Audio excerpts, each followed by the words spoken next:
Olá, amados do terceiro ano. Hoje, sexta-feira, Tia Yolanda vem apresentar para vocês o componente curricular de ensino religioso, certo? Eu vou iniciar com os comentários da tarefa de casa, que foram as pesquisas sobre crendices e superstições populares. Foi isso que eu orientei vocês a fazerem como atividades. Bom, então a tia Yolanda quer parabenizar todas as crianças que fizeram suas atividades, que se empenharam em realizá-las com sucesso. Continuem assim, porque a cada atividade que você me devolve, a cada atividade que você realiza, a tia Yolanda vai lá contabilizando pontos para a MA, tá bom? Então, eu quero deixar aqui o meu sincero parabéns, pelas atividades de vocês, tá bom? Então hoje, gente, nós vamos estudar sobre mitos, lendas e objetos sagrados. Tia, o que tem a ver mitos, lendas e objetos sagrados? Olha, nós vamos ter que entender o seguinte, que mitos e lendas são palavras com significados diferentes. Mitos são aqueles que não é concretizado, certo? Os mitos são histórias que não aconteceram, são histórias imaginárias, com personagens que não existem, tá bom? Já as lendas são histórias contadas que fazem parte de tradições, que fazem parte de regiões, que fazem parte da cultura de um determinado local, certo? Essas lendas, elas têm personagens, elas têm histórias, vivência, certo? E os objetos sagrados? Nós estudamos os espaços sagrados, que são os locais que nos auxilia a termos uma aproximação com Deus, não é? É nos espaços sagrados que nós praticamos a nossa fé e que nós aprendemos a viver em comunidade. Lembrando que a gente também estudou que o espaço sagrado não precisa ter uma fachada dizendo uma igreja, o nome da igreja. A gente estudou, a gente aprendeu que não é preciso isso. O que é preciso para que o espaço sagrado ele seja concretizado, para que exista, não é? O espaço sagrado, para que ele exista, ele tem que ter o quê? Um ambiente favorável, de paz, de tranquilidade, em que possa reunir uma comunidade, certo? E que lá as pessoas se sintam à vontade para falar com Deus. Tia, o meu quarto pode ser um espaço sagrado? Dependendo do como você tem, dependendo do que você organiza, dependendo como você se sente lá, ele pode ser sim considerado espaço sagrado, tá bom? Mas nós vamos falar de objetos sagrados, certo? Os objetos sagrados, a tia vai já dizer um objeto aqui de primeira para vocês. A Bíblia, ela é um objeto sagrado? É. Ela que nos ensina a conhecermos a história de Jesus, não é? Antes de sua vinda e depois de sua vinda na terra. Então a Bíblia é um dos objetos mais sagrados do mundo. Então a gente vai conhecer. Todos temos histórias para contar, não é verdade? Muitas dessas histórias são passadas de geração em geração.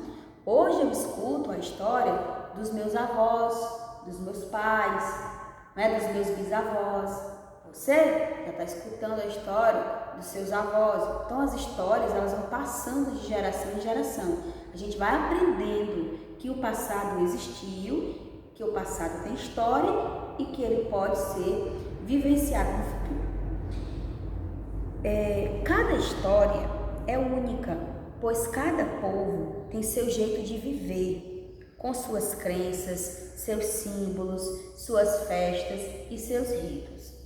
Mas muitas delas possuem semelhanças, como as que tratam de origem do mundo dos seres humanos. Vamos conhecer algumas dessas histórias? A gente tem aqui os nossos principais personagens que vão nos acompanhar durante todo o ano letivo na disciplina no componente de ensino religioso, que é a Mira, que é o Akin, não é? Que é o João e outros. Então vamos lá. Vocês conhecem alguma história de como o mundo foi criado? Você aí em casa já deve estar pensando. Sim, eu sei. Deus criou primeiro o quê? O que foi que depois veio? Eu já estou começando a imaginar, tia. Eu já estou lembrando. Uma das histórias do Candomblé conta que Olorum, a divindade criadora, cansado da solidão, criou os orixás, outras divindades e a terra. Meu pai contou que, segundo os antigos gregos, não havia um mundo. Então surgiu Gaia, que representava a terra, e Urano, que representava o céu. E juntos tiveram outros seres divinos. Em casa, contam que Deus criou o céu e a terra. O mundo era vazio. Então, Deus começou a criar tudo. Qual é a história que aqui mais se assemelha à história que você conhece? É a história do último garotinho, né? Quando Deus criou a terra e o céu. As narrativas que os personagens contaram falam do princípio de todas as coisas e recebem o nome de mitos. Porque tinha é verdade não que Deus criou o céu e a terra? É verdade, mas é mito. Quem é que sabe se realmente foi do jeito que contam os livros? Quem é que sabe se realmente foi do jeito que a gente imagina? Os mitos são histórias fantásticas que surgiram porque o ser humano tem necessidade de explicar e compreender o sentido da vida e que acontece nela. Nos mitos normalmente aparecem seres mágicos e deuses. Então, gente, os mitos eles surgem porque nós temos a necessidade de incrementar a história, de fazer com que a história exista. Além dos mitos, os povos também têm as lendas. As lendas narram o surgimento de seres e plantas, normalmente misturando elementos reais com elementos imaginários. Então a lenda ela tem uma mistura do real e do imaginário, certo? Ela retrata principalmente o quê? O surgimento de seres e de plantas, diferente do mito. Então a mim contou a lenda para João. Qual é a lenda? A lenda do João de Barro. A tia vai ler para vocês, certo? Um rapaz indígena, muito apaixonado, foi desafiado pelo pai da jovem a ficar muitos dias sem comer. Para garantir que ele não iria se alimentar, o pai dela o enrolou em um manto e o vigiou dia e noite, para que ele não fugisse.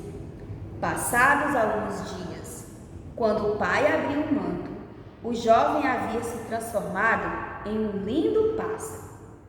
A jovem, que também era apaixonada por ele, transformou-se em uma ave.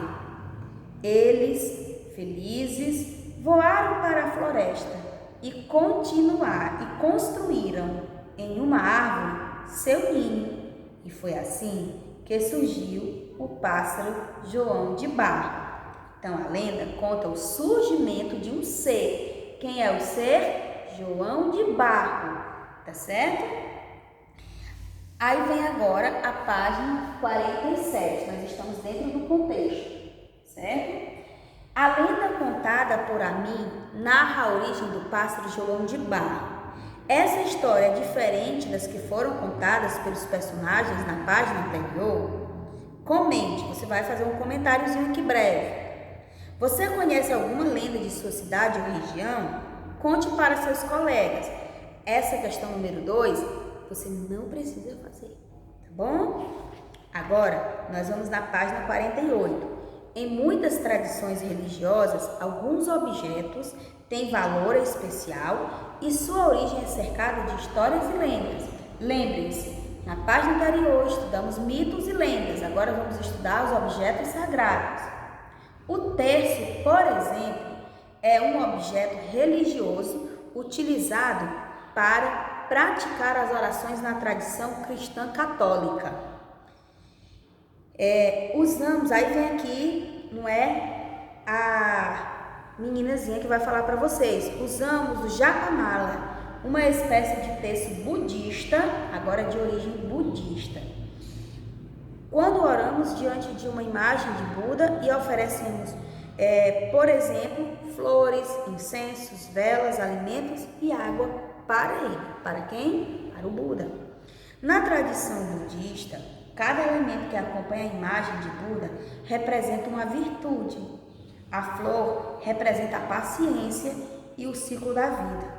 O incenso, as boas ações. A vela, a sabedoria. E o alimento, a concentração. A água representa a generosidade. Então, gente, tudo que a gente está falando, não é? De uma certa maneira, ela tem a ver com a nossa vida. Porque a gente tem uma religião diferente da religião budista. Mas os elementos que tem lá, nós também temos. E esses elementos, eles praticamente nos ensinam, certo? Você vai ler também a página 49, que fala sobre os guias e os colares, né, que são parte da tradição de candomblé ou umbanda. Elas servem para fazer a ligação espiritual entre as pessoas e seu orixá, o protetor. No candomblé, para cada etapa da vida religiosa, há um colar de guias diferentes. Assim, à medida que a pessoa vai adquirindo conhecimento, passa a usar um novo tipo de guia. Aí você vai responder as questões. Tia Yolanda quer desejar para vocês uma boa aula, uma boa sexta-feira e façam as atividades e devolvam com carinho. Até a próxima aula. Fiquem em paz. Um abraço a toda a família.